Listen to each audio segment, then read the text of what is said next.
diyaaradan iyo dhaqaatiirtan way soo dirtay dowladda qatar ee maanta soo gaaray magaalada muqdisho ayaa garoonka diyaaradaha aadan cabdulla cismaan waxa ay ka qaadeen dhaawaca gudoomiyaha gobolka banaadir ahna duqa caasimadda injineer cabdiraxmaan cumar cismaan yariisow isaga iyo xubno kale oo ka tirsan maamulka gobolka banaadir kuwaasi oo shalay ku dhaawacmay qarax ka dhacay xarunta aqalka dowladda hoose ee magaalada muqdisho gudaha garoonka diyaaradaha aadan cabdulla cismaan waxaa ku sugnaa xubnihii guddiga ay dowladda federaalk Soomaaliya u xil saartay gurmadka dadkii wax ku noqday qaraxii ka dhacay magaalada muqdisho waxaana sidoo kale xubnaha madasha ku sugnaa ka mid ahaa xildhibaano ka tirsan baarlamanka federaalk Soomaaliya sanatare matalaya golaha aqalka sare ee baarlamanka federaalk Soomaaliya mas-uuliyiin ka tirsan maamulka gobolka banaadir qaar ka mid a ehelada dadka dhaawaca ah ee maanta laga qaaday garoonka diyaaradaha ee magaalada muqdisho dhaqaatiirta dalka qatar ayaa ka hor inta aysan ka qaadin garoonka diyaaradaha magaalada muqdisho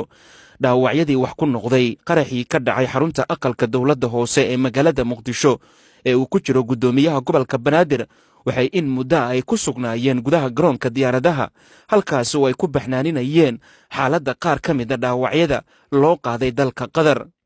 gudoomiye ku-xigeenka maamulka iyo maaliyadda gobolka banaadir ahna kusimaha gudoomiyaha gobolka banaadir ibraahim cumar mahad alle ibraahim dheere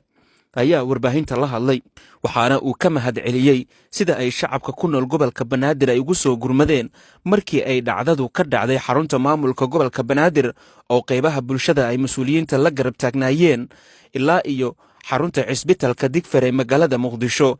innaa lilaahi wa innaa ilaahi raajicuun inta dhintay allah u naxariisto inta dhaawacaana ilaahay ha u boogadhayo sidaa og tihiin shalay waxaa ka dhacay gobolka banaadir aqalka dowladda hoose looga arrimayo fal argagax leh oo ay soo maleegeen cadowga uu talagalay inay dadkeenna ay gumaadaan habeenii maalin laakiin sib wanaag ilaahay amarkiis sidai ay wax u rabeen waxba uma dhicin tiro yar oo dhaawaca uu ka mid yahay gudoomiyaha gobolka banaadir dhaawaca fududa ayaa jirta waxaan rajaynaynaa maalmo kadib asiga oo socda inuu noo yimaado insha allah biidnillaahi kariim dadka reer muqdisho waxaa ugu baaqayaan inay isdejiyaan waxaa kaloo ugu mahad celinayaa sidai ay noo garab istaageen ayaan ugu mahad celinayaa waxaan rabaa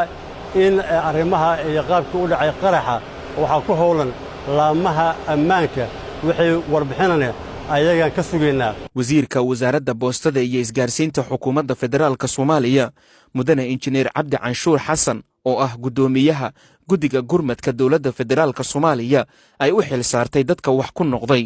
qaraxa ka dhacay xarunta aqalka dowladda hoose ee magaalada muqdisho ayaa dhankiisa goobta ka sheegay in dowladda federaalk Soomaaliya ay dowladda qatar iyo shacabkeeda uga mahad celinayso siday u garab taagan yihiin shacabka Soomaaliyeed waxaase uu shaaca ka qaaday in dowladda dhexe ee dalka ay garab taagan tahay shakhsi kasta oo wax ku noqday qaraxii ka dhacay xarunta aqalka dowladda hoose ee magaalada muqdisho waxaa maanta noo suurto gashay in aan dhaawacii u dirno caafimaadda dibadda shacbigii ku dhaawacmay iyo mas-uuliyiintii ku dhaawacmay intaba waxaa noo suurto gashay maanta inaynu u dirno dalka dibaddiisa si loogu soo daaweeyo taasoo ah tan xukuumadda mar kasta ay u taagan tahay in shacbigeeda iyo mas-uuliyiinteeda garab istaagto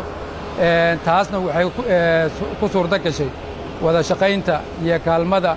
iyo walaaltinimada dhow ee shacabka iyo dawladda qatar aynu saaxiibbadan nahay ayay ku suurto gashay oo markaas gurmad u soo diray takhaatiir iyo diyaarad maaragtay ambulaas ah u soo dirtay si nagiin aan lagu qaaday dhammaan intii dhaawacantay waxaan leeyahay ilaahay noo caafiyo shuhaadadiina ilaahay jannadii ha ka waraabiyo cumar maxamed soomane universal TV muqdisho